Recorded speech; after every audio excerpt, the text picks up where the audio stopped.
রাহুল গান্ধীর বক্তব্য ঘিরে বিতর্ক। রাহুল গান্ধী তার বক্তব্য দেওয়ার সময় হিন্দুদের কথা বলার সময় মনু সংহিতার কথা ব্যবহার করেন। সেই বক্তব্য উত্তরাখণ্ডের শঙ্করাচার্য তার দাবি হিন্দুদের অপমান করেছেন রাহুল গান্ধী, তাই তাকে হিন্দু সমাজ থেকে বহিষ্কার করা হোক। তারপর পাশাপাশি 1 মাস সময়সীমা বেঁধে দেওয়া হয়েছে তাকে ক্ষমা চাওয়ার জন্য।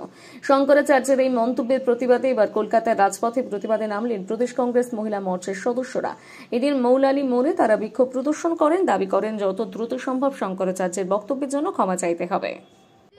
আরে কি প্রেস রুমে যাবে, যা যা চলে হয়ে গেছে। আরে যা না ম্যাডামের সঙ্গে রাস্তার পাশে চল।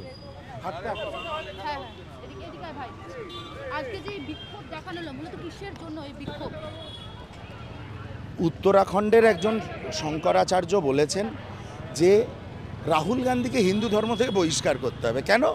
রাহুল গান্ধী বলছে হাতরাসে যে আক্রান্ত সে লুকিয়ে রয়েছে, আর যারা আক্রমণ করেছিল তারা খোলা আকাশের নিচে ঘুরে বেড়াচ্ছে। এটাই কি মনুসংহিতার কথা? এটাই কি মনুসংহিতা? এই পথেই কি চলে? এইটা রাহুল গান্ধীর অপরাধ ছিল। ওই মনুসংহিতা শব্দটা এরা মনে করে মনুসংহিতা এদের নিজস্ব সম্পত্তি, হিন্দু ধর্ম এদের নিজস্ব সম্পত্তি। তাই মনুসংহিতা শব্দটা ব্যবহার করার জন্য রাহুল গান্ধীকে নাকি তারা হিন্দু ধর্ম থেকে বহিষ্কার করে।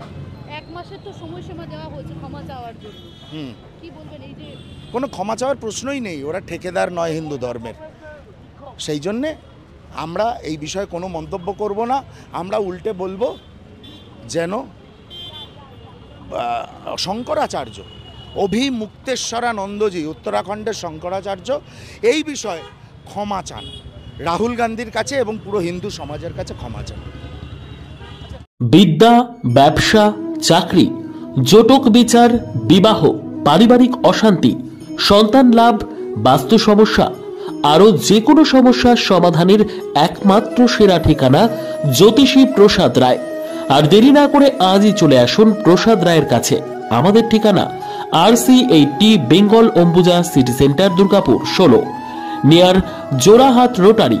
ফোন নম্বর 7407250555 অথবা 9064620444।